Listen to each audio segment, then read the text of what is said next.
We do profile a little business, a New Zealand made and owned business, all in the spirit really of supporting those enterprises that produce using New Zealand product made on New Zealand soil.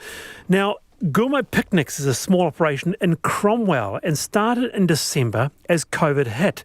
So they were locked down before they started really. And the co-owner of Gourmet Picnics in Cromwell is Charlotte Collins. Hello, Charlotte. Hi, Wallace. How are you? Good. It sounds very nice, Gourmet Picnics. But look, you started in December. How was business before COVID arrived? Well, it was summer. So here in Cromwell, we have beautiful summers. We've got the most incredible views, and then we've got the lake. So people liked picnicking. We actually had a few customers to start with, and we hit it off with a little bang, which was really good. And next minute... And then the coronavirus, I'm sure I'm not alone, but Pam and I definitely were hit a wee bit hard. It's just a bit too soon into starting the business for something like that. You would never have expected in your business plan a global pandemic to put a hiatus on 8 weeks. But look, tell us a little bit about getting back on track now and how you're doing.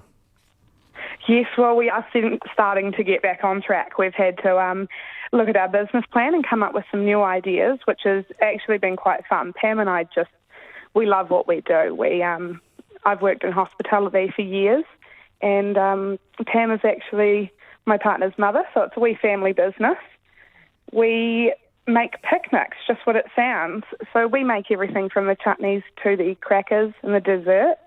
And we use local suppliers for all of our cheeses and meats and things like that. Yeah, I saw that. An anti-pasto board. It looks pretty tasty. Chorizo from Cromwell, gathered game from Lumsden, and cheese from Oamaru. Yes, perfect. Gathered game. I spent so long trying to find the salami, and there's venison salami won by a landslide. Do you courier to Auckland by any chance? You're not actually the first person to ask, which is awesome. That NZ Made page that I hear you just talking about, it has just gone off with a bang, and people have been sending queries for the last day or so. So finally, what does New Zealand Made mean to you, Charlotte? Well, this page, for one, has brought out the importance of supporting local and doing what we can as a community, or New Zealand as a community, to support each other through, a global pandemic. As you would have seen, I put a post on the page, and it's just bounced right back up. I'm suddenly a little bit busier again, good on you. Which is really good for business. So nice. The New Zealand thing is really important. Yeah, nice to have you on, and all the best for your business. Gourmet Picnics in Cromwell there, and that is Charlotte Collins. And it's just yet another reminder of the importance of those small boutique enterprises around the country, Nick Leggett, that are doing their thing. Oh, it does. Isn't it great to hear? And she's so optimistic and thinking about different, ways to reinvigorate the business. I'd want to go to Cromwell and have a picnic, I have to say. I didn't even mention the wine from Gibson Valley. Lovely stuff. Laura O'Connor-Rapara and Nick Leggett, thank you very much for being with me this afternoon. Thank you. Thanks. Tomorrow, Paula Penfold and Fete Taito. Checkpoint next. I'm Wallace Chapman, and thank you to Emma Hurley for producing the show. Back tomorrow. See you.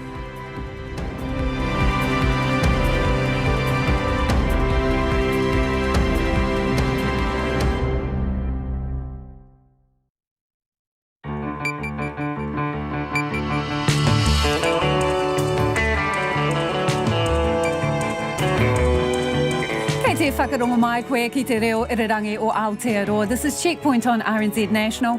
I'm Lisa Owen. E haere ake nei, the government names 11 infrastructure projects that will sidestep the RMA in a bid to kickstart the economy. But is it worth it for 1,250 jobs? Labour unveils its party list rankings. Who is up, down or even out of favour?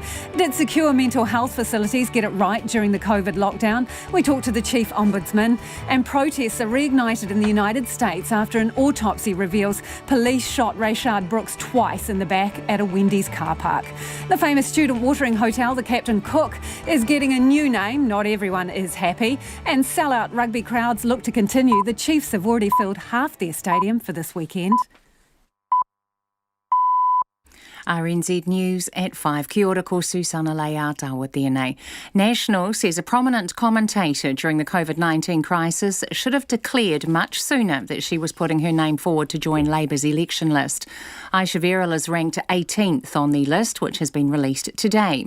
The infectious diseases specialist criticised the government's contact tracing program before being brought in by the Ministry of Health to review its work. The chair of National's election campaign, Jerry Brownlee, says Dr Verrill's nomination is untidy. The problem here is that she was a commentator and then ultimately a contractor to the Ministry of Health at a time when quite obviously she would have been considering not having previously decided that she'd be putting her nomination in by the closing date. The Prime Minister, Jacinda Ardern, says Dr Verrill has acted with integrity in all her interactions with the media since her nomination in early May, and there have been no conflicts of interest.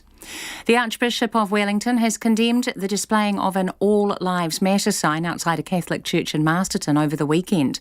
The sign has since been labelled as racist, ignorant and disgraceful. Rachel Thomas reports. Cardinal John Dew, who oversees parishes in the Wellington region, said the sign should never have been put up. He says it was done without the knowledge of the parish priest, who was away on leave. Cardinal Dew says a church should be a place where everyone feels welcome without being confronted with politicised material that some could find unwelcoming or offensive. This is Rachel Thomas. Auckland is being warned it cannot rely on the Waikato River alone to get it out of a drought-induced water supply crisis.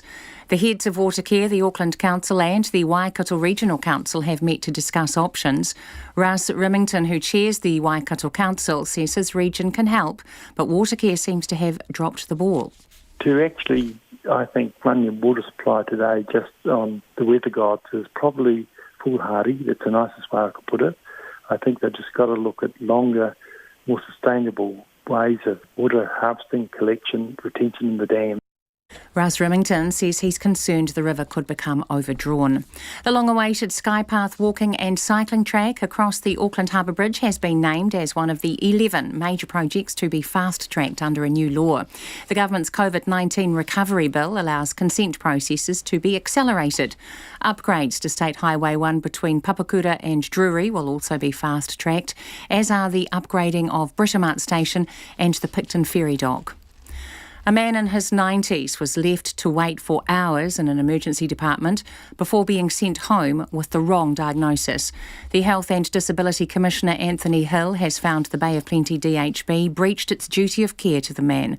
Eva Corlett reports. The man arrived at ED with severe abdominal pain, but waited 4 hours before a doctor examined him, wasn't given a bed and was allocated the wrong triage category. A junior doctor then misdiagnosed him with gastritis and discharged him. His pain worsened overnight, and next morning an ambulance took him back to hospital, where he died shortly after being diagnosed with bowel inflammation. Mr Hill recommends the DHB apologise to the man's family, audit its wait times and give junior doctors more training. Ko Eva Corlett, tēnei. The Chief Ombudsman says mental health facilities managed well during the lockdown, although they only had half the usual number of patients. Peter Bosher, who has inspected 5 Wellington and Canterbury facilities, says most improved their standard of cleanliness in light of COVID-19, and all but one had physical distancing protocols. Judge Bosher notes that pre-lockdown there was a shortage of beds in some acute wards, and if occupancy had been higher during COVID-19, facilities might have struggled to improve their care. But he says overall his findings are positive. It's 4 minutes past 5. The Wellington Phoenix are becoming increasingly frustrated at the delay in being able to enter Australia in preparation for a resumption of the A-League football competition. The league is expected to announce in the next couple of days when play will resume for the first time since mid-March, with July the 16th the anticipated start date. The Phoenix are hoping to follow in the footsteps of the Warriors, who've based themselves in Australia to play in the NRL.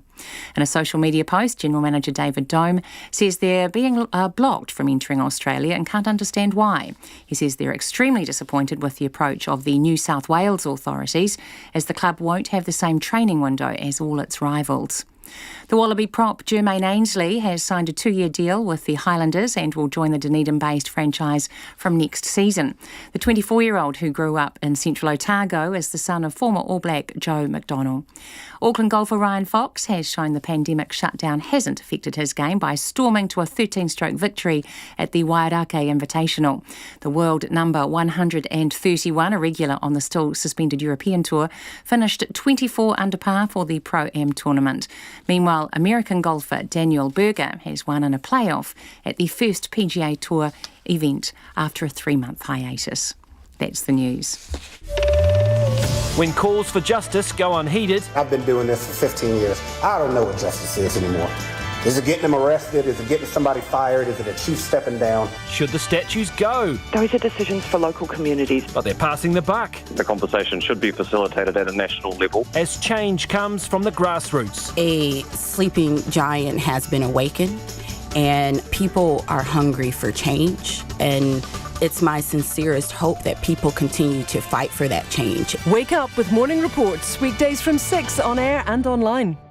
Now the short forecast from Met Service to midnight tomorrow. Northland, cloudy periods with isolated light showers in the west. Auckland, Waikato, Waitomo, Coromandel Peninsula, Bay of Plenty, Central High Country, Gisborne and Hawke's Bay. Cloud gradually increasing, patchy drizzle tomorrow morning in Coromandel and Bay of Plenty. For Taranaki, Whanganui, Manawatu and Wairarapa, cloudy periods, patchy light rain in Taranaki, spreading elsewhere for a time tomorrow. Horowhenua to Wellington, occasional rain. Marlborough Sounds, Nelson, Bulla and Westland, scattered rain with some heavy falls in the west. Rain easing to showers in Westland tomorrow morning. For the remainder of Marlborough and Canterbury, mainly fine. A few spots of rain in the high country tonight. Otago and Southland, fine with high cloud. Showers about Stewart Island. Fiordland, periods of rain. Chatham Islands, mostly cloudy. Rain developing tomorrow afternoon. RNZ National. It's almost 7 minutes past 5. Thanks, Susanna, and this is Checkpoint. I'm Lisa Owen. In the past hour, the government has announced 11 infrastructure projects will be fast-tracked to stimulate the economy and provide jobs. Environment Minister David Parker said the projects would be overseen by an expert environmental panel, including relevant council and iwi representatives. Consent for the projects would be approved in just 45 to 70 days and would provide around 1,200 jobs. The projects include a water storage facility in Kaikohe, roading upgrades, the Auckland Sky Path between Westhaven and Akoranga, a Picton ferry dock and terminal upgrade, and a cycle and walkway between Petone and Nauranga in Wellington. We'll have more on this throughout the program tonight, but it comes as the Labour Party unveiled its full lineup of candidates heading into the election, with its headline get, Dr. Aisha Verrill. Dr. Verrill was one of the go-to experts during the COVID-19 crisis, advising media, the public and ultimately the government on the response. Now she looks set for Parliament. Here's our Deputy Political Editor, Craig McCulloch. It's a name you may have learned during lockdown. Dr. Aisha Verrill, a specialist in infectious diseases brought in by the Health Ministry to help get its house in order. I'm standing because the pandemic has made clear to me that we can't afford to leave the job of improving our public health system for another day. Dr. Verrill was one of the first to raise alarm about the country's contact tracing in March. She was called in to review the regime and then deliver recommendations. Now she's on the path to Parliament. This wasn't how I planned 2020 to go. The first 17 MPs on the list matched the current cabinet rankings, Jacinda Ardern at the top, all the way down to the demoted Health Minister, David Clark. And then, nipping at his heels, ranked number 18, is Dr. Verrill.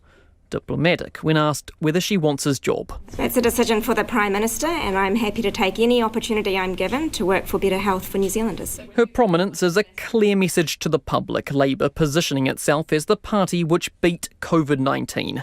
Its President Claire Szabo says the virus changed everything. The need for health is something that New Zealanders value and that the government needs to prioritise, and you'll see a strengthened health team in this lineup. What's glaringly obvious in their list is that they are not bringing in any greater financial expertise than currently exists. And there's the opposition response. National's campaign chair Jerry Brownlee says the list shows a lack of economic nous to deal with the crisis to come. Where to from here is a pretty rough picture, and I don't think that they've got the team to do that. He has questions too about Dr Verrill and whether she's been squeaky clean.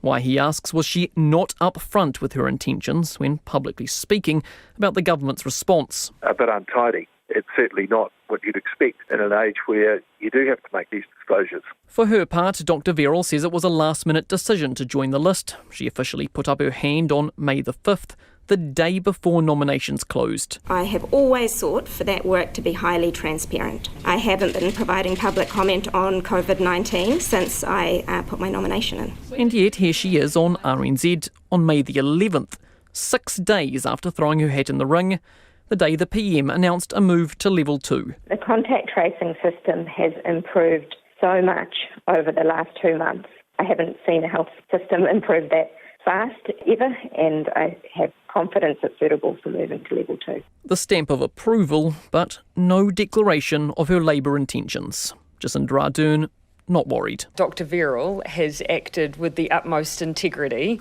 being very quick to point out where there are areas we have needed to improve, and we've sought to act on that. Labour's list stretches to number 84. The latest polls show it on track to bring in more than 70 MPs, an extraordinary feat which even party insiders think is unlikely. Now all eyes are on National to see who it will front up, with fewer than 100 days till the election. From Parliament for Checkpoint, Craig McCulloch. And it's all or nothing this election for Labour MP Greg O'Connor, who is gambling a second term on what could be a tight fight in the Wellington electorate of Ohariu after taking himself off the party list. The former police union boss won the seat by 1,051 votes after long-time local MP and United Future leader Peter Dunn abandoned his campaign just weeks out from the 2017 election. But National still convincingly took out the party vote in the seat and has done so for multiple consecutive elections. Now the competition's ramped up even further with New Zealand First MP Tracy Martin, who is also the Minister for Children and Seniors and the Associate Minister of Education, revealing she will contest the seat too. I spoke to Labour's Greg O'Connor earlier after noticing his name is not on the party list. No, I've been given permission not to stand on the list after discussions with the Prime Minister. So I'm happy to be a electorate-only MP, all or nothing. So what conversations did you have with the Prime Minister? Why are you going down this route? Oh, look, I'm first-term MP. I've worked hard in this electorate, and I'm keen to continue to be the elected MP. If I'm not chosen by the electors of Ohariu, then so be it. I'll go and do something else. So really it's all or nothing. Cut off your nose to spite your face, maybe? No, not at all. I like being an electorate MP, and that's what I think my skills are best suited at. So I would like to continue to do so. And if the good, well-informed folk of Ohariu choose otherwise, then I'll go off and do something else. So do you not like the bigger picture politics? Oh, well, this, of course, being an electorate MP doesn't, of course, preclude one from taking part in all sorts of other politics as well. But I just like to do so as an electorate MP.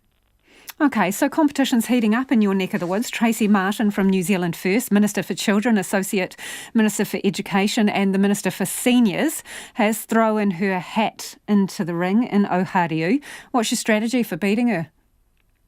To get more votes, actually. How are you going to get those? Politics, how are you going to get that majority, though? First, second and third rule of politics, learn to count. And if I end up getting more votes on the day, I'll win. There's no more strategy than that. It's just be available, be better, and seek the support of the probably best informed electorate in New Zealand, which of course is Ohariu.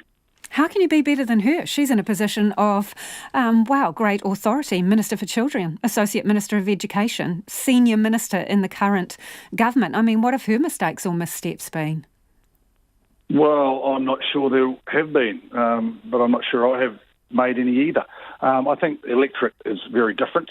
I think probably ministers can be more effective often if they are freed of perhaps electorate. I mean, I haven't, not having been a minister, I don't know. But certainly I know that servicing this electorate and building a good base here is an important part of any politics. I think, and I'd like to think that I will hope that I've done enough to build that base here to go on and do other things in politics as an electorate MP. So you're saying that, having a minister as your electorate MP might not be the best way to go because they've got divided attention, just like the Prime Minister's got an electorate, the Deputy Leader of the Labour Party's got an electorate, and the Finance Minister's got an electorate as well. Not saying that at all. As I say, I've never been a minister, so I certainly can't speak about what it is from that point of view. All I know is that I'm enjoying being an electorate MP, and I would like to think that I'm doing the best job for my constituents here. Are you usually a gambler, Greg? I'm probably would like to think I probably tend to live on the edgier side of life. Keeps it more interesting. Look, it's tempting to sort of take the safe option, and let's face it, the way Labor are polling, it's a reasonable expectation that the list will go down a reasonable way. But I think this way. I mean, I enjoy being an electorate MP. I think everyone's suited in different directions, and for me, it's on my stage of my working life. This is where I think my skills are best suited. Not to say that I wouldn't like to perhaps use the base here to move on and do other things as well. Like what? Move on and do what other things? Other things in politics. Like what? Obviously, being a backbencher this year, I mean, obviously the aspiration would be to, at some stage, maybe get to administer. But you've got to do the hard yards first. You've got to understand how politics works, and certainly you need 3 years on the ground to do that. And that is Labour MP Greg O'Connor, who's currently the MP for Ohariu, and others have thrown their hats into the ring there. Tracy Martin is joining the contest this election. Mental health facilities generally got the balance right between preserving people's human rights and keeping them safe from COVID-19 during the strict lockdown. But things might have been different if the units had been full to capacity. Now, that's according to a just-released report from the Chief Ombudsman. Due to the higher risk of coronavirus spreading in places of detention, the Ombudsman decided to keep doing on-site inspections during the lockdown, visiting 5 specialist treatment, forensic and acute mental health facilities in the Canterbury and Wellington regions. Those inspections ended with 3 of the mental health units being asked to lift their game. Now, joining me now is the Chief Ombudsman, Judge Peter Bosher. Good evening, Judge. Can you tell me the 3 that were told or asked to do better, what were the issues there? First of all, good afternoon to you, Lisa. Cleanliness, really, not having the facility in one case up to scratch. I want to balance this. Mostly they're doing a good job, and in trying circumstances, this is a report where we've actually said, well done, you've tried and you've gone to the point where you should have gone to deliver a good service. But with one in Capital Coast Health, we said that the cleanliness was not up to scratch and they had to improve. One was not practising physical distancing, though, and that seems like a pretty fundamental, basic component to the COVID response. Yes, well, you've already picked up on your intro the fact, what surprised me, and it's good, I must say, Lisa, to be able to have this discussion with you, because can I just take you back to why we decided we'd do this work, if you don't mind? These concerted discussions we had during level 4, how would we get into places where people were being detained and try and look-see when A, there wasn't a welcome generally to us going into these facilities, and B, we were worried, of course, about our staff being exposed to risk and even us having risk introduced ourselves. So it took a long time for us to get designated as an essential service and to go in and do it. And to me, it's fundamental to this job and this position. Even though we were in a crisis and we were having to do things to restrain and curtail liberty hugely. I just felt we needed to be in there. And so, generally speaking, we were pleased. That what you've picked up in your intro is why were these places, admittedly just a snapshot, but why were these 5 only half full when we'd said prior to this period in the most recent critical report, the Henry Bennett Centre in Hamilton, it was bursting at the seams and having people having to sleep in consultation rooms. So quite why these all 5 were so half full, I'm not quite sure. I guess what allowed staff to do was retain the best interaction with patients and the best social distancing possible. Did you ask them why they were half full, whether some people were discharged from facilities in anticipation of the lockdown, whether it was a managed occupancy rate or it was just luck that they were only half full? That's a very good question, and I can't answer it honestly. Those questions were not put. So in the letters that we did to these facilities, and we did the same with rest homes and prisons, which we'll be reporting on, by the way, in the next week and then the week after that, we set out exactly what questions we'd be asking and what we'd be looking at. Lisa, I'm inclined to think that in order to manage the facilities, they had no choice but to allow some patients who would ordinarily be in those facilities to go into the community. I obviously hope they were well looked after. But is that right then? In order to manage that, you discharge people who may not be, in a position to be in the community. It's not the best place for them. The question I asked myself was, how could they do this? It's not a querulous question I'm asking and trying to answer myself, but I have mused as to why, if it was appropriate to do this during level 4 and 3, why couldn't it have been done ordinarily? Lisa, it's a good question to ask, and I don't have the answer. I'm, as I say, drawn to speculation that it was deliberately done, not just good luck, in order to manage patients satisfactorily. What difference would it have made if they were full? Well, social distancing, you've already highlighted the fact that what they managed to do, and we've said this by way of reinforcing and supporting how well they did do. Look, they managed to connect patients well electronically with whānau so that their connectivity wasn't lost. There was no evidence of COVID-19 in any of the places, so they managed to control infection. They managed to, by and large, run facilities in trying circumstances really well. Just the one incidence of lack of cleanliness that I outlined to you. But the good news story is that there were no major incidents that we reported on, and I'm really pleased to be able to say that. The thing is, though, normally you go into these places with zero warning, right? These were different circumstances, so they knew you were coming. You've already identified the fact that they seem to have lower occupancy than you would normally expect. Are you sure that you got a fair representation? Probably the answer is no, and that's the compromise that we had to strike in doing these announced visits. You make a fair point. I acknowledge that. I much prefer to simply turn up unannounced, and what you see is what you get. But I had to make all sorts of compromises in this work, Lisa, and I felt it was better to show a presence and indicate that we were still around and still a force than not do it at all.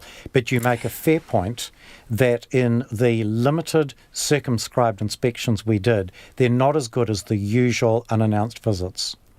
So obviously there was no visitors at the height of the lockdown. So for some 5 weeks, whānau were not allowed to visit. And the report points out that obviously contact with your family is essential to recovery. It's also very significant in terms of safeguards against ill treatment. I know you mentioned electronic communication, but were you comfortable with the level of isolation, true human contact?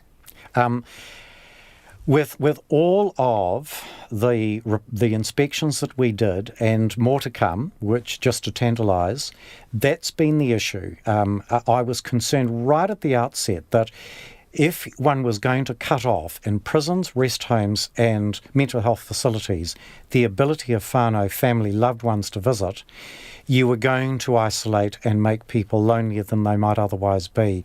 I have no way of avoiding that issue, but that was the compromise that occurred. I'm pleased that when we tested to see what they'd actually done, I believe that they made a genuine, well-intentioned and conscientious effort to link mental health patients with their whānau through Zoom and other means. We're out of time, but just before you go, is the prison system going to come up as well as the mental health facilities, from what you're saying? I'm not going to say a word other than the fact that the prisons report and the rest homes report will be pretty interesting.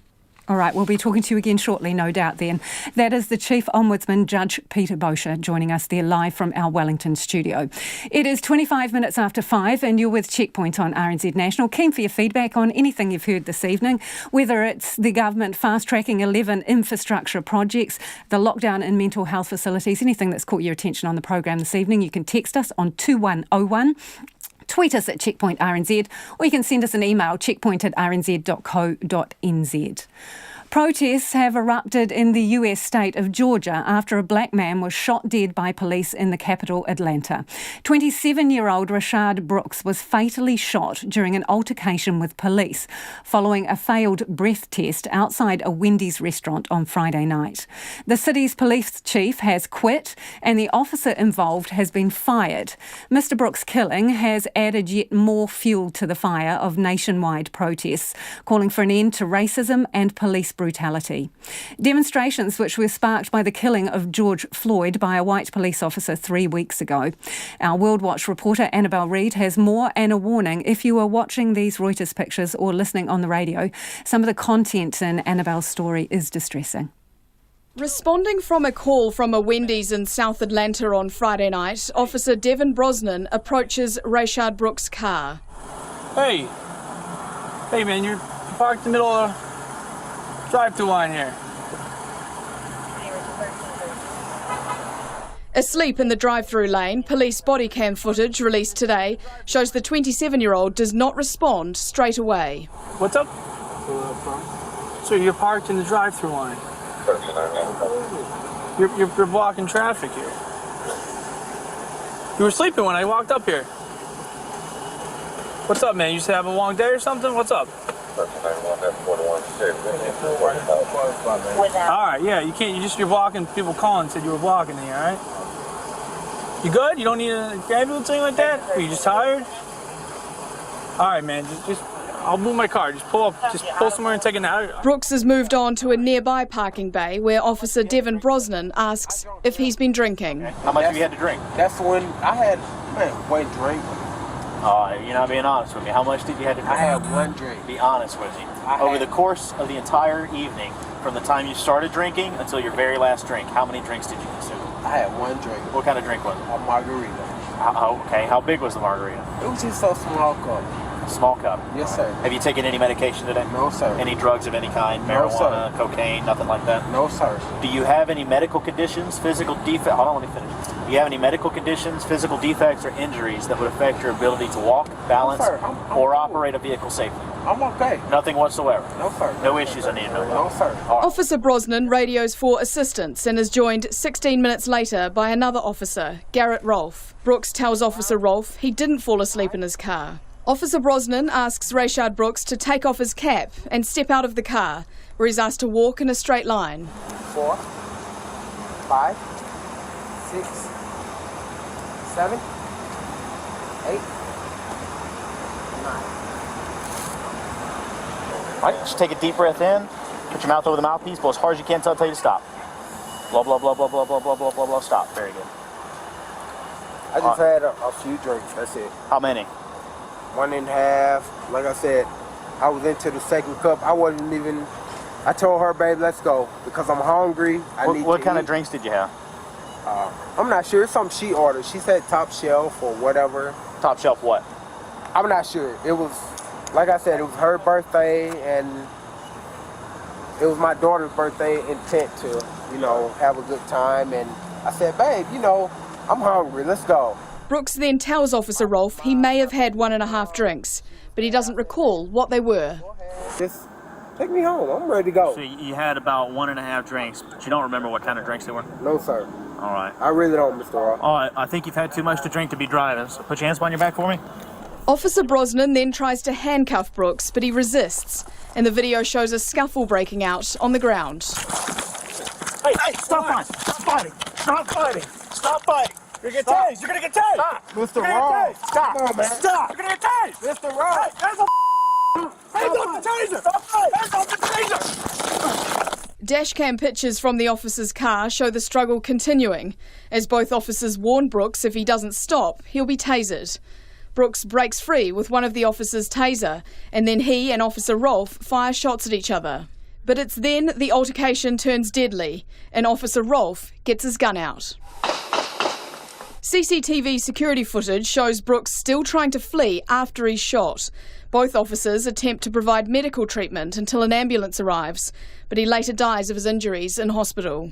An investigation has been launched, and Officer Garrett Rolfe, who fired the fatal shots, has been fired. His colleague, Devon Brosnan, has been placed on administrative duty. Atlanta police boss Erica Shields announced her resignation over the incident on Saturday night. Rayshard Brooks' death has sparked more demonstrations, with protesters burning down the Wendy's restaurant over the weekend. Lawyers for Brooks' family say he was a father of a young girl who was due to celebrate her birthday over the weekend. For Checkpoint, Annabelle Reid. And in the last few hours, an autopsy revealed Rayshard Brooks died from organ damage and blood loss from 2 gunshot wounds to the back.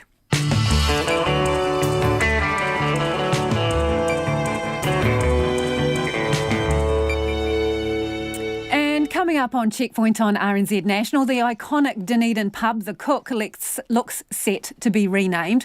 Venice welcomes back tourists, and sell-out rugby crowds look set to continue as New Zealand audiences become the envy of the sporting world. We'd love your feedback on Labour's list, the fast-tracking of infrastructure projects, and get in touch about the Dunedin pub, The Cook, which is also potentially getting a new name. What do you make of that? Text us on 2101. You can tweet us at Checkpoint RNZ, or you can email checkpoint@rnz.co.nz. Let's go to the headlines now with Susanna. 11 infrastructure projects providing around 1,200 jobs are to be fast-tracked to stimulate the economy. They include a water storage facility in Kaikohe, road upgrades, the Auckland Sky Path, and a cycle and walkway between Petone and Ngauranga in Wellington. One of the go-to experts in the COVID-19 crisis has been named as one of Labour's list candidates, drawing criticism from National. She should have declared her intention much sooner. The Prime Minister says the infectious diseases expert Aisha Verrill has acted with integrity in all her interactions with the media since her nomination in early May. The Archbishop of Wellington has condemned a sign reading "All Lives Matter" that was displayed outside a Masterton church over the weekend. Cultural experts and anti-racism advocates have labelled the sign racist, ill-timed and disrespectful, while the Race Relations Commissioner called it provocative. Auckland's water provider Watercare has been accused of dropping the ball with its strategic planning. The chair of the Waikato Regional Council, Russ Remington, says the region can help the country's largest city with its water woes, but it is important other options are considered, like harvesting roof rainwater and making dams bigger. Crowds have again gathered outside the White House and in Los Angeles over racial injustice in the US. Demonstrations have been further inflamed by the death of another black man at the hands of police. It's the 20th night of protests following the death of George Floyd. The British Prime Minister Boris Johnson has revealed plans to set up a government commission to examine all aspects of racial inequality in Britain. Mr Johnson said he couldn't ignore the strength of feeling shown during demonstrations sparked by the killing of George Floyd in the US. Those are the latest news headlines on RNZ National. Our next news and weather update is at 6. Thanks, Susanna. Kia ora anō. You are listening to Checkpoint. I'm Lisa Owen, and Nona Peltier joins me in the studio to talk business.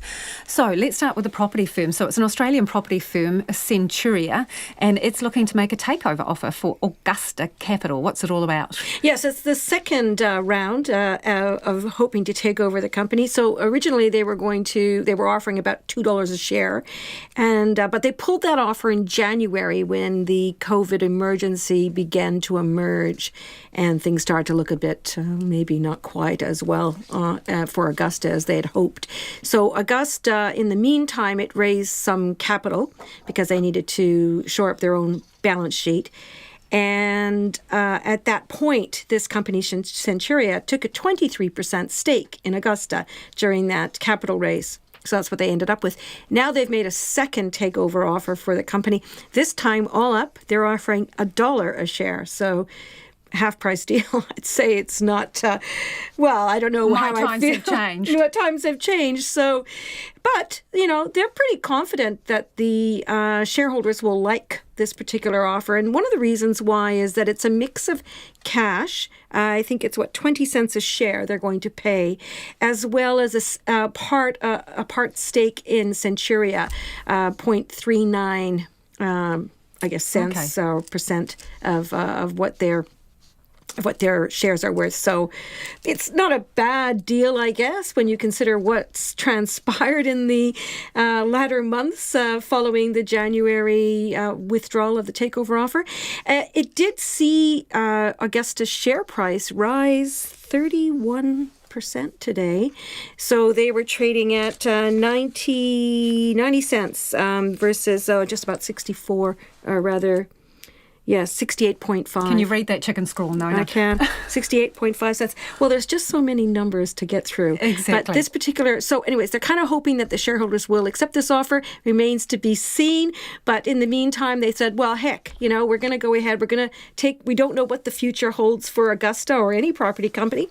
But hey, it's worth a punt. So, maybe we'll see what happens. Okay, so services sector, downturn, right? Revealing the depth of the current recession. So we're probably not surprised by the downturn, but how bad?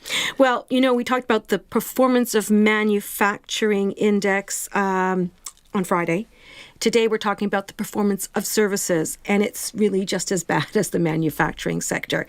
And maybe in a way, a little bit worse, because a lot of the growth that we've seen in the services sector, that's, restaurants and meals out, that kind of thing.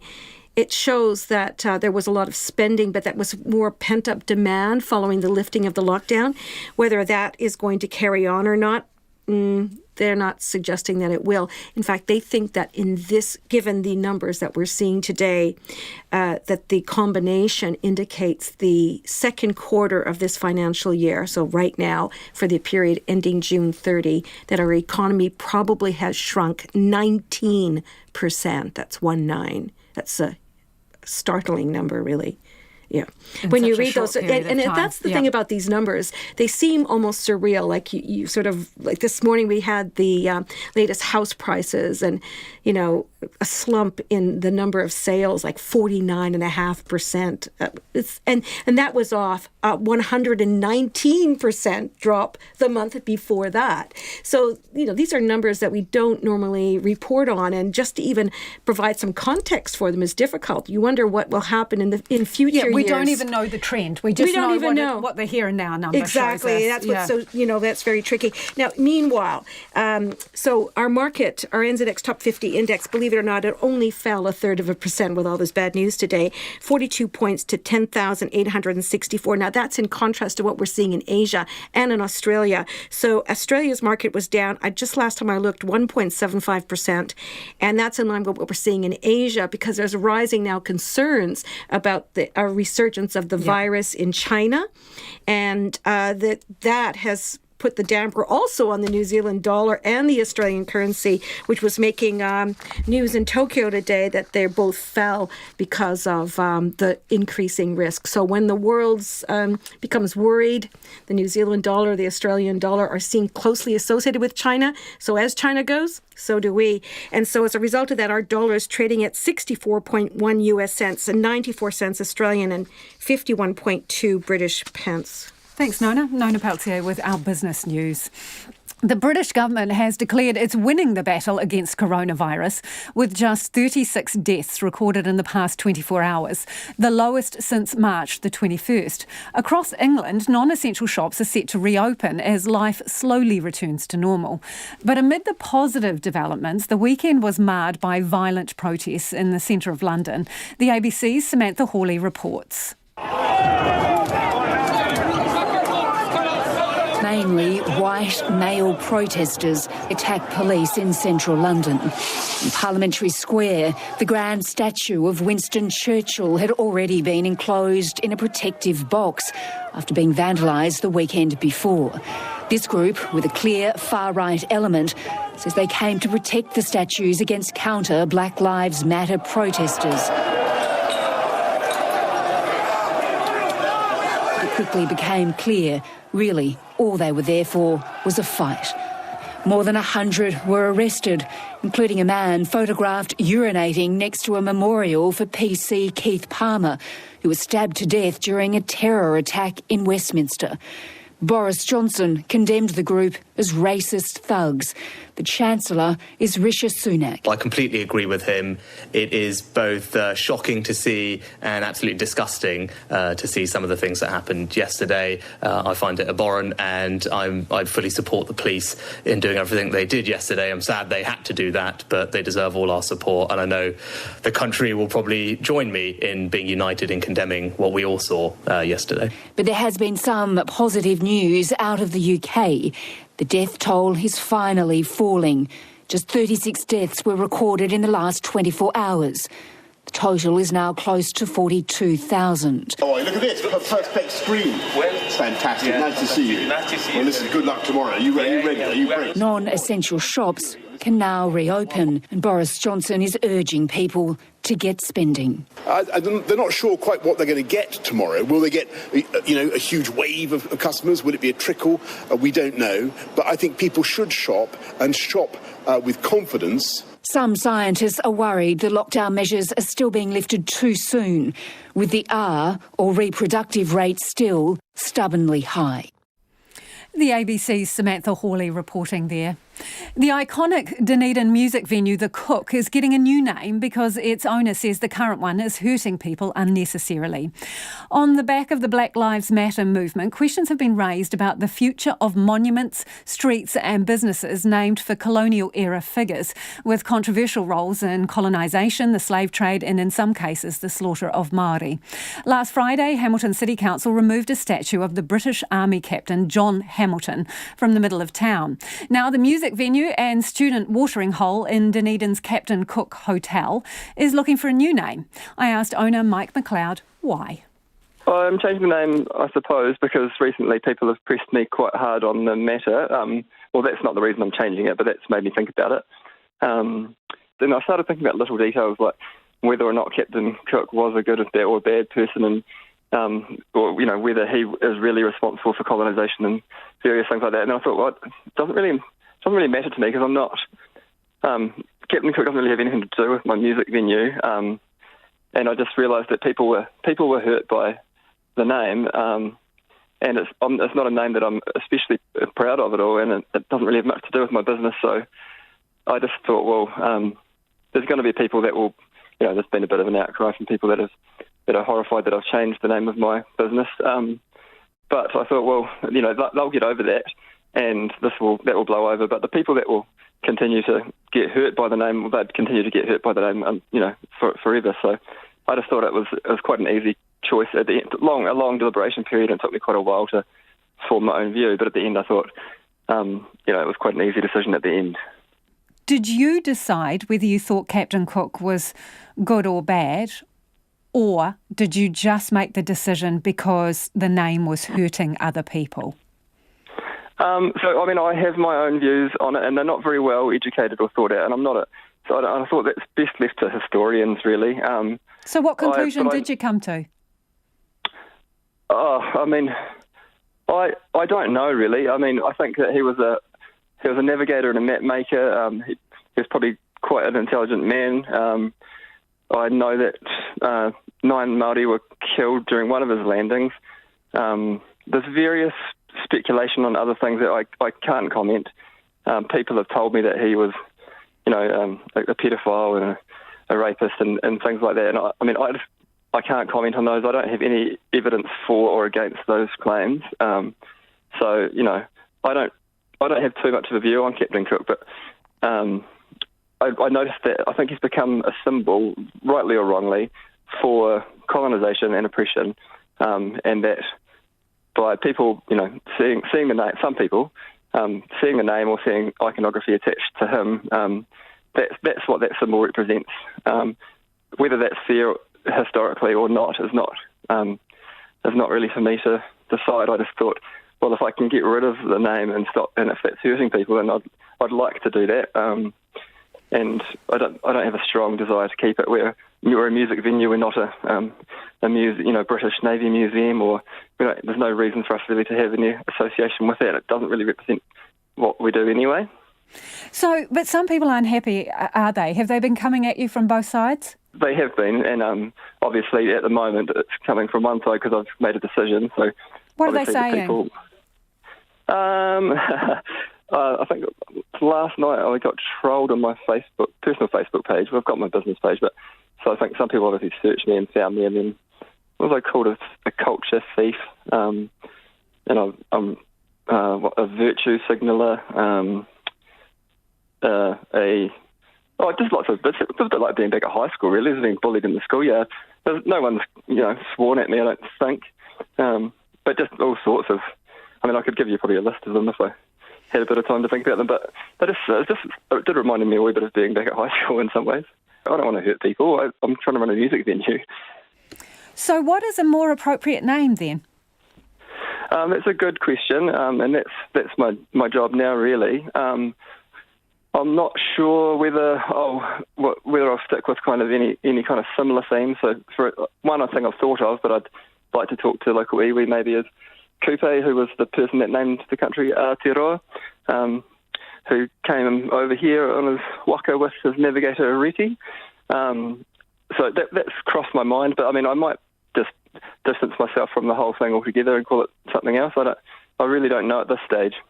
But so, Mike, you are actually considering choosing a name that has stronger links to New Zealand's Māori history.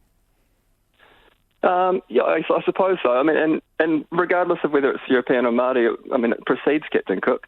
Kupe's navigation journey was before James Cook's was. I think there may have been other ones even before Kupe's. I'm not sure. But it's an interesting kind of piece of New Zealand history that I doubt people know Kupe's name as widely as they know Captain Cook's. But again, I'm not here to teach people history, really. I want to run a music venue, and I don't want to hurt people along the way. So you're going to have a chat to the iwi about it. Do you reckon you're going to get a bit of feedback whatever way you go? I'd say so. And I think this current, there's lots of people sort of spending all this time. Because I used to have a restaurant downstairs, which was the Captain Cook Hotel, and that's now a Sal's Pizza franchise. I'm getting lots of messages sent to my defunct restaurant, which isn't there anymore. It's now got a huge Sal's logo on the outside telling me they're going to protest and not come to my restaurant. And I thought, that's quite strange. People are putting a lot of effort into something that I don't think really, if they really thought about it, I don't think they should really care.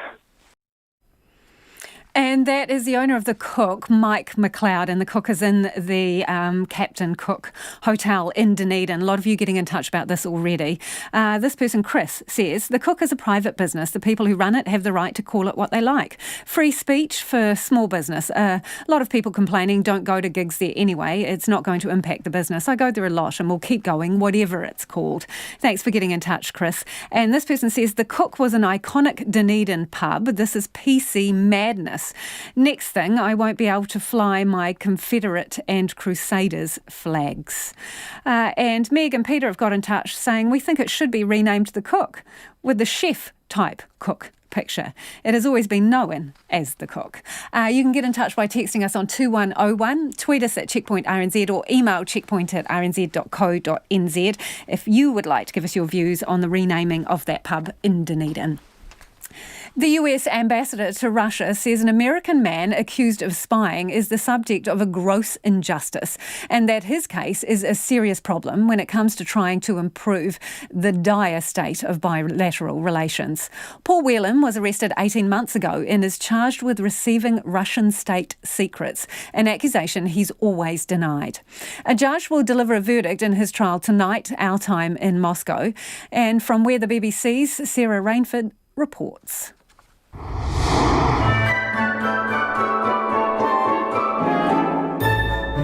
The glamorous Metropole Hotel advertises itself as an ideal Christmas destination. It's where Paul Whelan was staying in late December 2018, a guest at an American friend's wedding. But as he was getting ready, FSB security officers burst into his room. Paul, can you tell us what happened when you were arrested? In one snatched exchange in court, Mr. Whelan told me he was the victim of a setup. A person turned up at my room, put something in my pocket, and then I was arrested. That person is an FSB officer, someone I've known for 10 years. Were there state secrets on the flash drive? I have no idea. I never looked at it. I didn't know I had it until I was arrested. With that, the bailiffs ushered me out of court. Paul Whelan has visited Russia several times over the years. He's made a lot of friends here, often via social media. Many are young men. Some are clearly in the military. But those I've spoken to say he never struck them as suspicious. And from the very start of this case, there have been hints it could all be part of a much bigger political drama. Russia's foreign ministry spokeswoman denies that. In this statement, she says Paul Whelan is no tourist. He came to Moscow, she says, for intelligence purposes. She then goes on to mention a Russian woman arrested in Washington a few months before Mr. Whelan. She was convicted as an unregistered foreign agent, all part of allegations that Moscow tried to influence the US elections. Now Russia sees the West as deeply hostile, even enemy territory again. This human rights lawyer told me Paul Whelan's claim he was framed is plausible. Ivan Pavlov calls it a war even. He says there's been a big surge recently in arrests of alleged traitors and spies. Even so, accusing an American of espionage is extremely rare. Can you tell me categorically that he's not an American spy? I can say more than that. I can tell you that Paul Whelan is innocent. The US ambassador to Moscow, John Sullivan, has called repeatedly for his release. So the entire case not only disturbs me, outrages me. It's an outrageous affront to justice. Of course, the Foreign Ministry has said right from the very beginning that he was caught red-handed. There is no crime for having red hands. That's a red herring. Show me evidence in a public trial. But the doors of the Moscow courtroom will only crack open for the final ruling. And Paul Whelan knows he could be facing up to 18 years behind bars. The BBC's Sarah Rainsford with that report. It is 9 minutes away from 6. I'm Lisa Owen and you're with Checkpoint on RNZ National. Keen for your feedback, you can text us on 2101, tweet us at Checkpoint RNZ or email checkpoint@rnz.co.nz. The Archbishop of Wellington has condemned a sign reading All Lives Matter that was displayed outside a Catholic church in Masterton over the weekend.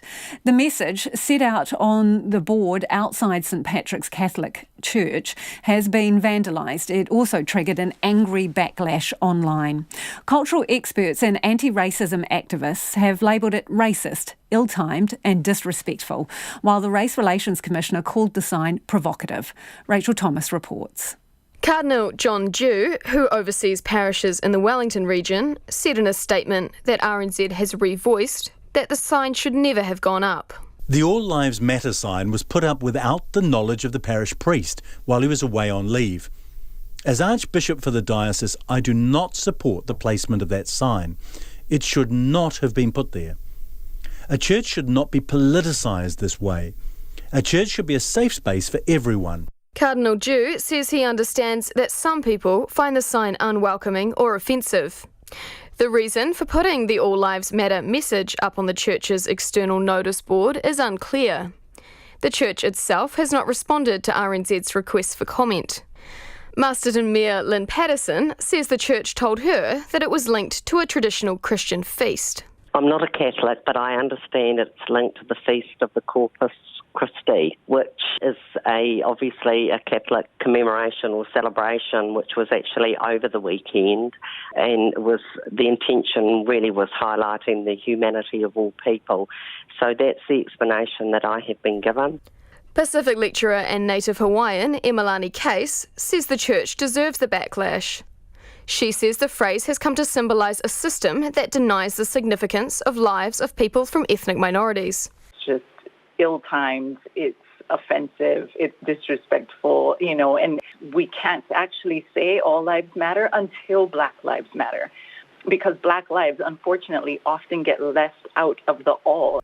Ms Case spoke at the Black Lives Matter march in Wellington yesterday about maintaining momentum for racial equality beyond current anger.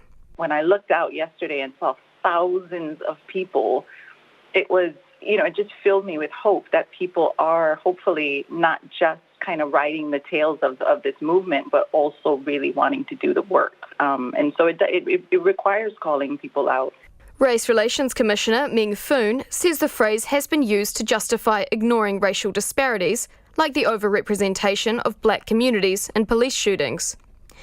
He says it's associated with racial division and intolerance and would be a provocative statement to post on a public notice board. Emily Rakete of Ngāpui Iwi is an advocate for the Black Lives Matter marches and understands why the sign was vandalised. When people see this kind of insistence that no, all lives matter, they're angered by it, not because they don't agree that all lives matter. They're angry because it's an attempt to whitewash the very real racist terror that many, many people in this country have to live under the constant threat of. The Black Lives Matter movement began in 2013 following the killing of African-American teen Trayvon Martin. For Checkpoint, Rachel Thomas. With the first weekend of Super Rugby a resounding success, there's hopes of more sellout crowds for this weekend's derbies. More than 60,000 attended the weekend's matches in Auckland and Dunedin, with Eden Park selling out. And it seems sports-starved fans are not slowing down, with tickets to this weekend's matches already flying out the door. Sally Murphy reports. After months without live sport, the first round of Super Rugby did not disappoint. The two matches attracting tens of thousands of fans. Kathy Patterson lives by Eden Park and was keen to go to the game, but left it too late. I know we didn't manage to get tickets actually because we were too slow. We were umming and ahhing and in the end we didn't. We watched on television like a lot of other people, of course, who couldn't manage to get tickets. David Walls went to the Blues Hurricanes clash with three mates and says after the lockdown he was eager to get a ticket. It was busier. People seemed to be having a good time. It was really cool, lots of people there, absolutely packed, and yeah, just good vibe, good time. It was brilliant. Really good to see everybody out enjoying the rugby and the game. This Saturday, the Chiefs take on the Blues in Hamilton. Chiefs spokesperson Kate Shirtcliffe says since tickets went on sale last week, over 12,000 tickets have already sold. Ticket sales to date have been really strong, so we are really excited about having our first game at home, and obviously going down to level 1 and allowing our fans back in the ground's just massive for us. Hopefully get a few people down from Auckland and heaps of excitement from around our region, and yeah, it's looking good. Ms Shirtcliffe says a sellout crowd of almost 26,000 could be on the cards. Even just being the first event within our region for the last 2 or 3 months, I think that should hopefully be enough to get people out. I think our boys have always loved the excitement and the energy that our crowds bring, so hopefully that helps them get the big W at the end of the day. The other derby this weekend sees the defending champion Crusaders take on the Hurricanes in their first game in Wellington on Sunday afternoon. Locals we spoke to can't wait. I am very excited. I can't wait to throw my hands up in the air and wave my flag and go Hurricanes. I think just having the option of a higher quality product now instead of week in, week out rugby seemingly every weekend of the year, and now it's come back. You know, your hallmark players are there now and they weren't always there. So what we're going to see should be better, and the best part of Super Rugby anyway was the derbies. The New Zealand derbies, and we've got that week in, week out for 9 or 10 weeks or something. The spirit in the stadium, the people just cheering it on and just getting out of the depression of COVID, enjoying a good time. And it's not just the professionals taking to the pitch this weekend, with pre-season club rugby matches starting again on Saturday. For Checkpoint, Sally Murphy. Venice is welcoming tourists back after locals have spent months with the place to themselves and businesses felt the burn of losing out on the tourist dollar. Deutsche Welle's Pablo Foley Elias has this story. Open for business. Tourists have been lining up to visit iconic monuments like St. Mark's Cathedral and are back spending their euros in famed Café Florian. Let's hope our reopening is the beginning of great future successes and that the pandemic is now in our past. Tourist numbers for now are low when compared to the norm in recent years. And with tourism accounting for 13% of Italian GDP, there are fears over the impact fewer visitors will have for those working in the sector. But these protesters, many local residents, have been demanding a change in the city's approach to attracting tourists. They want an end to mass tourism and better regulation. Some sector leaders believe change is needed. We hope to have in the future slow tourism. This is very important. It means no less tourism, but better, good organization. This is the first thing. With the EU's internal borders fully opening in the coming days, and the possibility of visitors from further afield arriving as of July, Venetians, no matter whether they want it or not, are expecting a steady increase in the number of visitors this summer. And that was Deutsche Welle's Pablo Foley Elias with that story. We will be back after 6 with David Parker. RNZ News at 6. Ngā mihi nui ko Susana Leata with tēnei. 11 major infrastructure projects have been named for fast-tracking through the consent process to create 1,200 jobs and speed up post-COVID economic growth. Political reporter Katie Scotcher has been looking at the list in the new COVID-19 recovery bill. The projects include upgrading Auckland's Britomart station, building a cycle path across the Harbour Bridge and upgrading the Kaikohe water storage facility. Under the bill, the public and councils won't have input into whether projects can go ahead. Instead, a small panel of experts will decide. Treaty settlements will be upheld, but appeal rights will be limited to points of law and judicial review. Other projects can be fast-tracked under the law, which will be automatically repealed after 2 years. Atuiti whare parimata ko Katie Scotcher aho. The Prime Minister says new Labour list candidate Aisha Verrill has acted with integrity in all her interactions with the media since her nomination in early May. Dr Verrill, an infectious diseases specialist, is ranked 18th on the list released today. She criticised the contact tracing program before being brought in by the Health Ministry to review its work and did interviews after submitting her list nomination, endorsing the government's actions in getting the system up to speed. National says Dr Verrill should have declared her list candidacy much sooner, but Jacinda Ardern says there have been no conflicts. Ultimately, you're asking me whether or not I believe she's acted with integrity. In my view, she has. She's acted as a professional with specialist knowledge of infectious diseases. The Prime Minister, Jacinda Ardern. The Chief Ombudsman says questions remain over why mental health facilities had half the usual number of patients during the lockdown. Peter Bosher, who has inspected 5 Wellington and Canterbury facilities, says most of them improved their cleanliness in light of COVID-19 and all but one had physical distancing rules. But he told Checkpoint they might have struggled to improve their care if they had had full occupancy. In the most recent critical report, the Henry Bennett Centre in Hamilton was bursting at the seams and having people having to sleep in consultation rooms. So quite why all 5 were so half full, I'm not quite sure. I guess what allowed staff to do was retain the best interaction with patients and the best social distancing possible. The Chief Ombudsman, Peter Bosher. A doctor has told a coronial inquest restraint and sedation might have harmed, not helped, a man who died in a police cell. 21-year-old Sentry Taitoko died after repeatedly hitting his head on the floor and walls of a suicide prevention cell in the county's Manukau police station in 2014. At the resumption of the inquest in the Auckland District Court today, emergency medicine specialist Gary Clearwater said it was entirely possible that had Mr Taitoko been restrained and sedated that night, he might still have died. It's a terrible dilemma for clinicians about forcibly restraining a patient to sedate them because it carries risk, and it's well recognised that that's often a trigger point for the death of a patient. Emergency medicine specialist Gary Clearwater. A majority of the members of the Otago Regional Council have signed a letter calling for an extraordinary meeting to remove Marion Hobbs as chairperson. The former Labour Government Environment Minister took the chair as a first-time councillor after last October's local body elections. 9 of the 12 councillors, including former ACT MP Hilary Calvert and former National and New Zealand First MP Michael Laws, want the meeting held on July the 8th. Mr Laws is the current deputy chair. It's coming up to 4 minutes past 6. Blues coach Leon McDonald says Super Rugby sides will wise up to refereeing interpretations come round 2 of the competition. Plenty of penalties were dished out in both games at the weekend, with officials quick to punish offenders at the breakdown.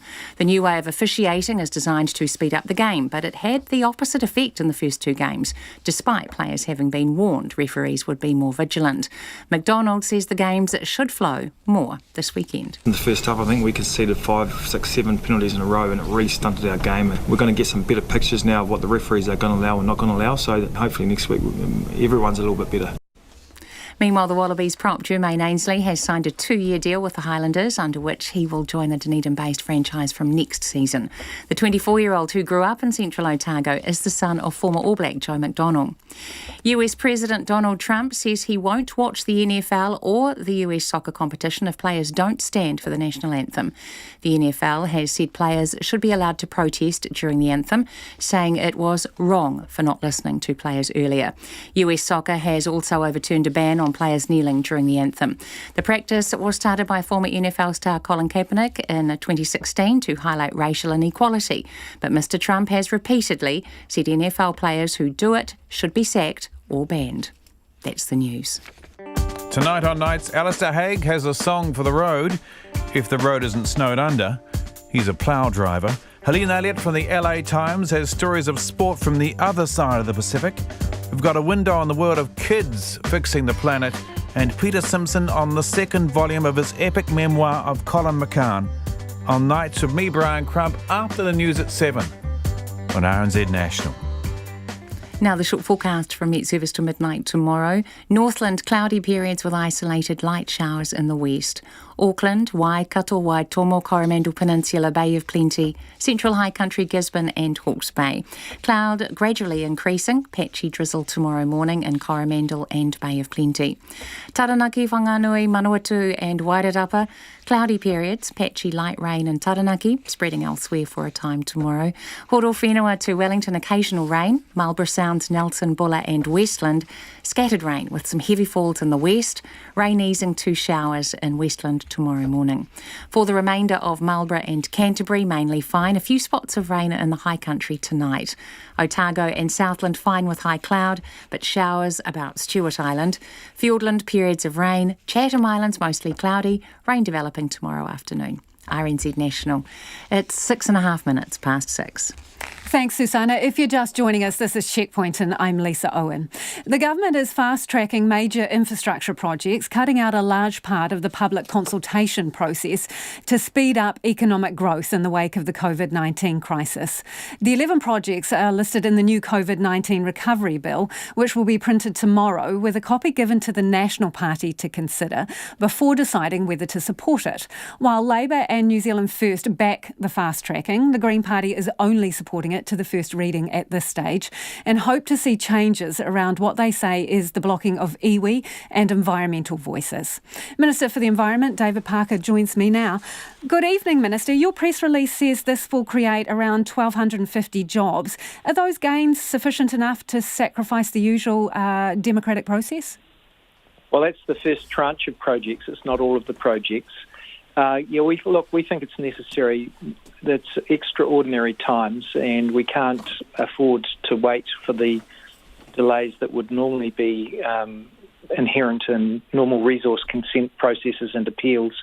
We need to give people job opportunities. So, how quickly will these 11 projects get underway compared to what they would if you had to do this the normal way? Well, some of the roading projects, if they weren't being fast-tracked through consent, could take a couple of years, including appeals to the Environment Court.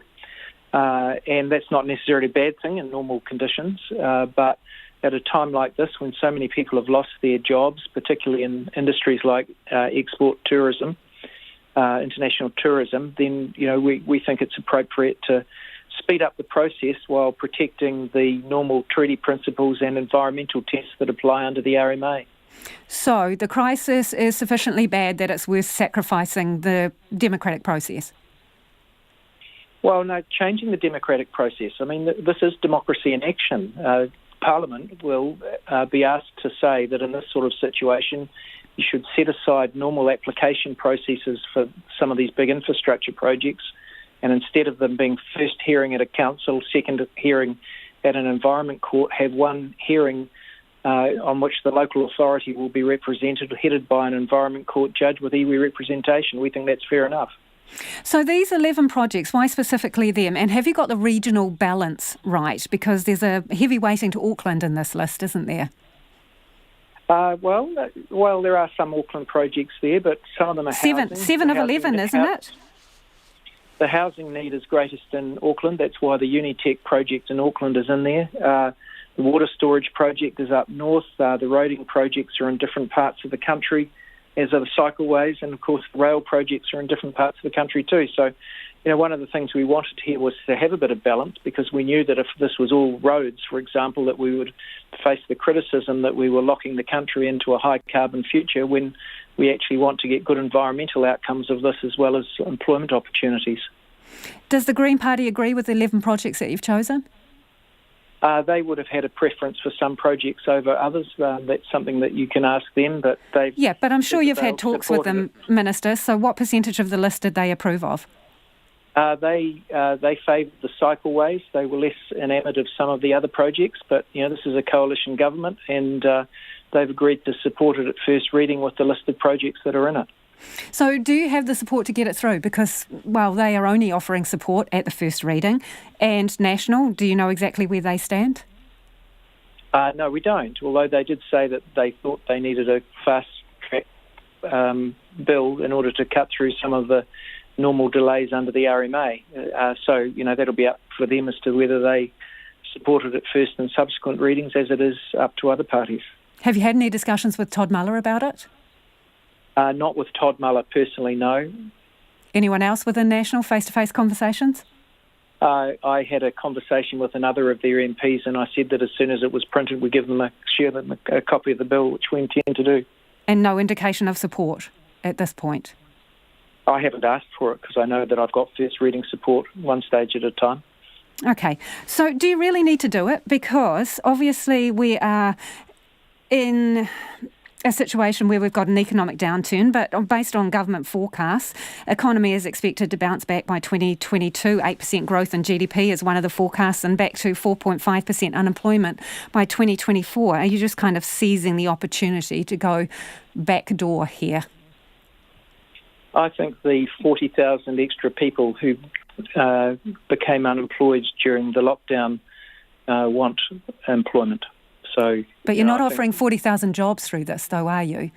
So that's not an apples with apples comparison. No, of course we're not. With respect, we've never said that. But it is clear that there are more people unemployed as a consequence of COVID, and one of the things the government think is appropriate is to bring forward publicly funded infrastructure projects so that some of those people can be employed. How much of it is a workaround for an RMA that critics say just simply isn't working? This has got a sunset clause of 2 years, because although it's extraordinary times now, you shouldn't take away public rights of participation in the way that this bill does forever. We're reliant in this situation on representations in writing by representative bodies rather than individuals, and we think that longer term it's appropriate that more broad rights of public participation are maintained, which is why we have a sunset clause in this bill. So you say one step at a time, but how confident are you can get this over the line? Very. And what makes you say that? Because we're good at what we do, and it's a sensible piece of legislation. Even though you've only got support for the first reading thus far? That's not unusual. Appreciate your time this evening. That's the Environment Minister, David Parker, talking to us about those projects that are going to be fast-tracked. The government has named them today, and the printing of that bill, I think, takes place tomorrow. It is 14 minutes after 6, and you're with Checkpoint on RNZ National. New Zealand Rugby is lauding Super Rugby Aotearoa's early success following bumper crowds at the weekend's games. The national body posted a loss of $7.4 million last year and is desperate to see more people flock to support their teams. Our reporter Nick Trubridge asked New Zealand Rugby's head of professional rugby, Chris Lendrum, how the national body plans to kick on from last weekend's promising start. Yeah, well, week one was an outstanding start for us, but it is just 1 week of 10. We're hopeful that changes in venues this week will mean we've got 2 new cities and regions with an opportunity to host who will inject the excitement that both Auckland and Dunedin did last weekend. But fundamentally, Investec Super Rugby Aotearoa is a slightly different product from what people are used to. There's afternoon kickoffs, there's innovations inside the game, all derby matches, obviously, and clearly that really struck a chord. So we're hopeful it will continue in that vein in week 2 and beyond. If I buy a ticket, how is that sale split? How does New Zealand Rugby effectively make money off a ticket? Well, the ticket revenue is retained by the Super Rugby clubs themselves. So the financial model is, for clubs, they make most of their revenue from ticket sales and season memberships, as well as commercial income from sponsors. So the benefit of a big gate like we saw on Saturday and Sunday is to those clubs. They obviously have a range of costs associated with opening the gates for the stadium as well, but very positive start for both the Highlanders and Blues in that regard. How does a big crowd help New Zealand Rugby in terms of revenue boosting? Well, it doesn't help immediately. This is not the silver bullet to ail our financial woes as we start to recover from the pandemic. I guess the financial consequences for New Zealand of high engagement with Super Rugby are downstream consequences. The more excitement that's generated around the game, hopefully the greater demand to watch the game in the future, evidenced in All Blacks and other Team in Black fixtures through broadcast viewership and so forth. So the immediate positive financially certainly falls to the clubs, and that's the model we've struck with the clubs. And how much control does New Zealand Rugby have over kick-off times? I mean, obviously, Eden Park, we saw, a 3:35 p.m. kick-off, and along with that, a huge crowd at that afternoon game. Would New Zealand Rugby like to see more of those afternoon kick-offs? Well, we're really content with the balance we've struck in this competition. We've got 10 weeks, and each weekend there'll be a 3:35 Sunday afternoon kick-off, which we think is great for families looking to get along to the game, and it also takes on a Sunday we get the advantage of being able to run that kick-off time clear of any community sport or for the most part at least, whereas Saturday we've got a lot of community rugby and other sport going on around the country during the day, and so the evening is a slightly better time slot. But certainly, look, it's a New Zealand Rugby decision. These decisions around Super Rugby are normally joint venture decisions for SANZAR to make. In this competition, we're able to run our own cutter a little bit, which is really exciting. And so we've worked with our clubs and obviously with our broadcaster as well to come up with a good mix of times. Would it be fair to say it's a benefit of New Zealand Rugby sort of being able to do its own thing, basically? It's certainly given us the ability to be more nimble in our decision-making around this competition. We've essentially stood a new competition up in the space of a couple of months, and we've been able to introduce innovations that really only had to gain a consensus around New Zealand teams and stakeholders. That's been really exciting for us. And that was Nick Trubridge talking to, the name escapes me, someone will tell me, Chris Lendrum. And a coronial inquest into the death of a man in an Auckland police cell more than 6 years ago is underway again. Sentry Taitoko died in a suicide watch cell at the county's Manukau police station in February 2014. An inquiry into his death resumed in the Auckland District Court today after coming to an abrupt halt last October when the Sky City Convention Centre caught fire nearby. Our reporter Annika Smith filed this report. Sentry Taitoko was arrested for breaching the peace in February 2014 after having a bad trip on LSD. The 21-year-old was picked up from his brother's house in Manurewa and taken to a suicide prevention cell in the county's Manukau police station. He died after hitting his head dozens of times against the floor and walls of the cell, all the while being regularly checked by police officers. Last year, the inquest heard an officer asked a passing doctor, who can't be named, for an opinion about Mr Taitoko's state. The doctor, who has name suppression, advised the young man would be safe in police care if monitored regularly. He told the inquest he was not made aware of the head banging, and if he'd known about it, he would have advised police the young man should be taken to the hospital.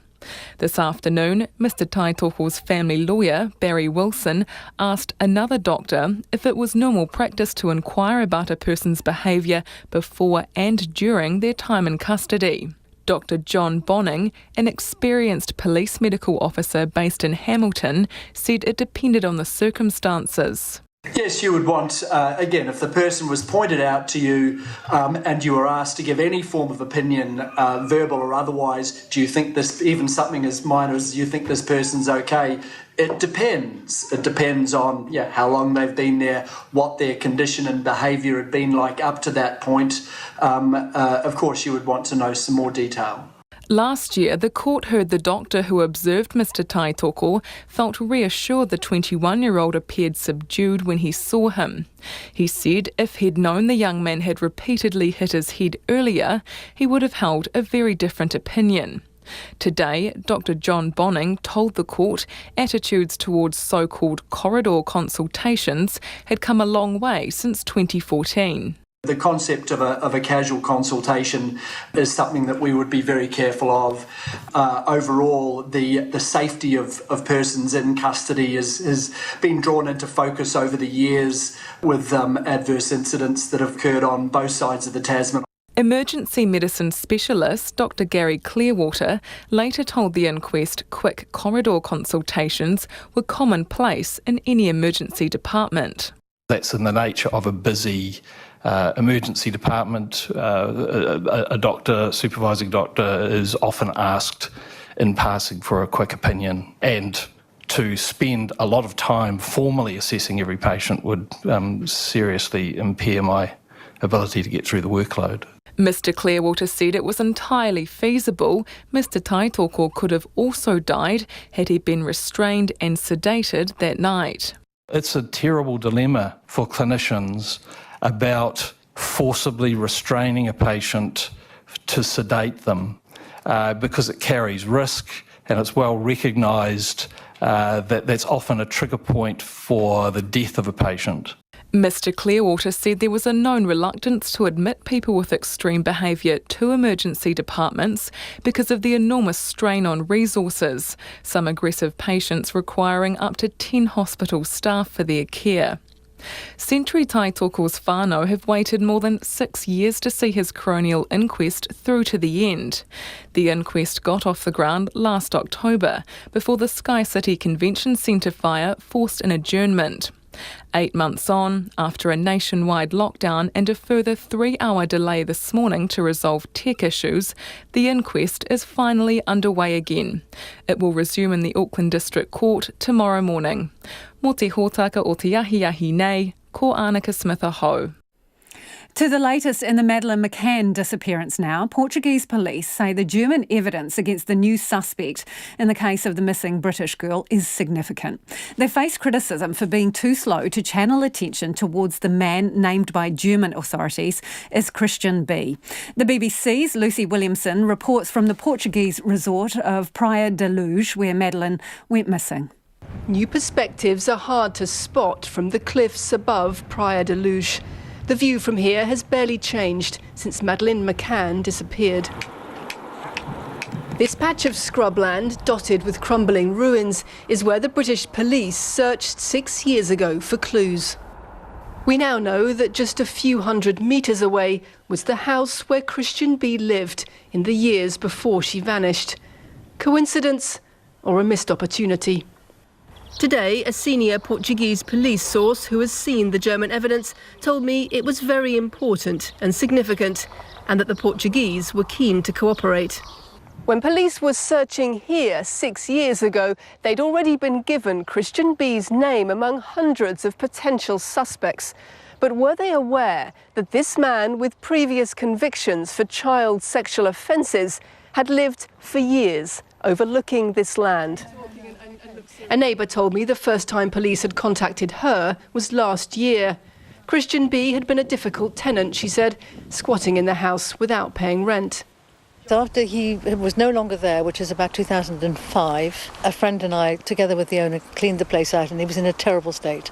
Really, been ransacked, food had been left. It looked as though he'd left in a hurry, but we probably weren't there until maybe 4 or 5 months after he'd left, unaware that he was no longer there. Christian B's name has appeared in 4 separate requests for international cooperation received by the Portuguese police. He already had a record of child sexual offences, but he's never been a key suspect until now. Praia de Luz is 90% English visitors. Maybe nobody thought to check German criminal records, or French, or Spanish, or anything else. Madeleine's photo has become a symbol here in Praia de Luz of police failure and press intrusion. 3 police forces and 1 little girl. Could this be the end of their journey to find each other? The BBC's Lucy Williamson with that report. India is turning more train carriages into hospital wards as it tries to deal with a surge in COVID-19 infections. India's daily number of confirmed new cases has reached almost 12,000. It's now 4th in the world in the number of infections, and the death toll is closing in on 10,000. Now, with a shortage of treatment space, hotels and banquet halls are also being used as makeshift hospitals. The BBC's Rajid Ahmed has the story. The coronavirus intensive care unit in Delhi at one of India's top private hospitals. But beds and treatment like this is expensive and hard to come by as the number of COVID-19 cases climb. The shortage of beds has become so acute, patients have told stories of going from hospital to hospital in search of treatment. Now, in an attempt to deal with the crisis, India's Home Minister says 500 railway coaches will be converted to create 8,000 beds for COVID-19 patients in Delhi, and has promised a rapid increase in testing too. India has been converting train carriages into isolation wards since April, but doctors say a failure to test adequately has been one of the reasons behind the surge in cases. I think the one thing which our government is underestimating from the beginning is the increased testing, because we have to stop the chain of transmission. On Friday, the Supreme Court criticised Delhi and 3 other states, saying COVID-19 patients were being treated worse than animals. But Delhi's Chief Minister has largely defended his state's handling of the pandemic. We've been making a note and trying to identify the problems in the system and to rectify them so that more people don't suffer in the coming days. But we aren't perfect. Not everything is all right. There is a lot lacking in our system, but at the same time, not everything is broken either. The situation has been further complicated by India's easing of its lockdown after restrictions began to take a huge economic toll on the country. Some businesses, markets and places of worship have been allowed to open back up, but the move has been criticised for being too soon and too fast. I think this is not the right time to open up the economy. The government must first control the coronavirus, because coronavirus is a deadly disease. People's life has much more importance than any other factors, and the government must take care of people's life first. Delhi is the 3rd worst affected state in India, and the Chief Minister says the number of infections in the city could be more than 500,000 by the end of July. So it's a race against the clock now to get the pandemic under control. And that was the BBC's Richard Ahmed with that report.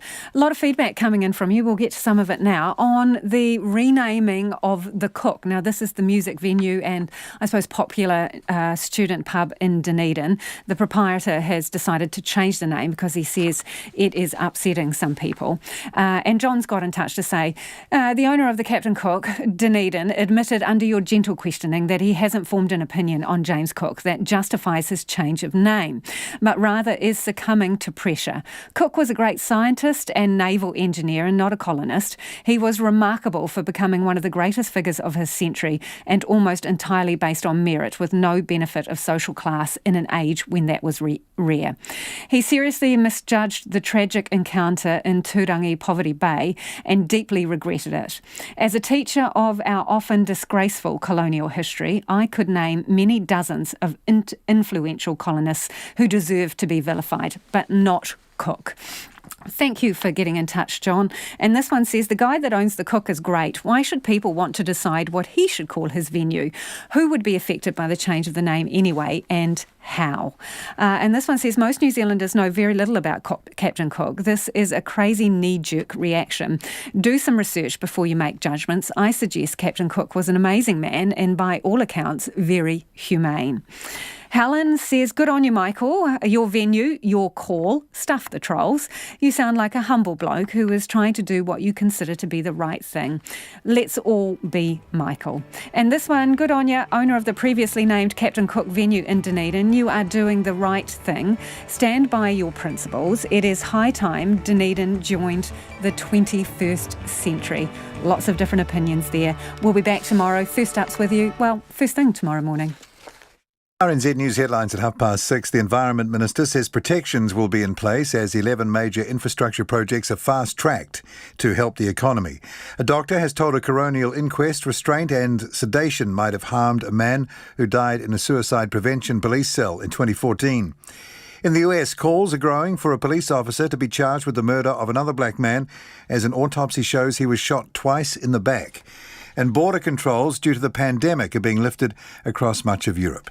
Those are the headlines. Our next news will be at 7, then it's Nights with Brian Crump. Take the pulse of the day's news every weeknight at 10. It's going to be a huge weekend, especially for the town, after what we've been through. Live with local, national and international stories and some music with your news. But the track is so upbeat that it makes me feel like I want to be the loneliest girl in the world. Up to date if you're up late.